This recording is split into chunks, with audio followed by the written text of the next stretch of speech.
Hello friends, movies all about a আপনাদের স্বাগত। নেটফ্লিক্সে দেখলাম সিকান্দার কা মুকাদ্দার, যেখানে মুখ্য চরিত্রে অভিনয় করেছেন জিমি শেরগিল, তামান্না ভাটিয়া ও অবিনাশ তিওয়ারি। ছবিটি পরিচালনার দায়িত্বে রয়েছেন নীরজ পান্ডে।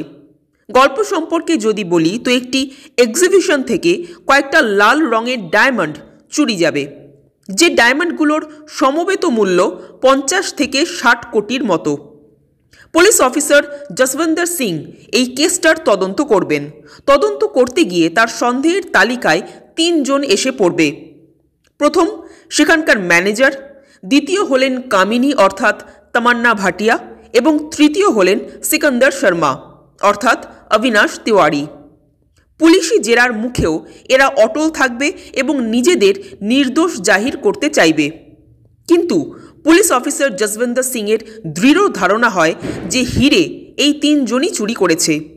তো সত্যি কি এই 3 জনই আসল চোর, নাকি এদের মধ্যে যে কোনো একজন বা দুজন চোর, নাকি এই 3 জনই নির্দোষ, সেটা জানতে হলে আপনাদের মুভিটা দেখতে হবে। এক কথায় বললে এটা একটা খুবই ঠিকঠাক ওকে টাইপ মুভি। ঘটনা ভীষণভাবে প্রেডিক্টেবল ও কাইন্ড অফ বোরিং। সিনেমার প্রথম ভাগ বেশ গতি নিয়ে এগোতে থাকে, কিন্তু ধীরে ধীরে সেই গতি কচ্ছপের গতিতে পরিণত হয়।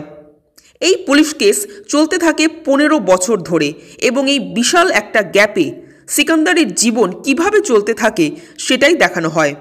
আর তখন মনে হয় যে মূল টপিক থেকে যেন একটু হলেও সরে যাচ্ছে ব্যাপারটা।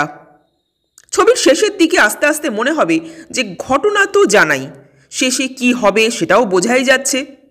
এখন শুধু সময়ের অপেক্ষা যে কীভাবে হবে এবং কখন হবে। এই মুভি আরও একটা স্পেশাল 26 হয়ে উঠতে পারত, কিন্তু হলো না। আসলে নীরজ পান্ডের মুভিতে যে বাঁধুনিটা থাকে সেটা কোথাও না কোথাও যেন এই মুভিতে মিসিং।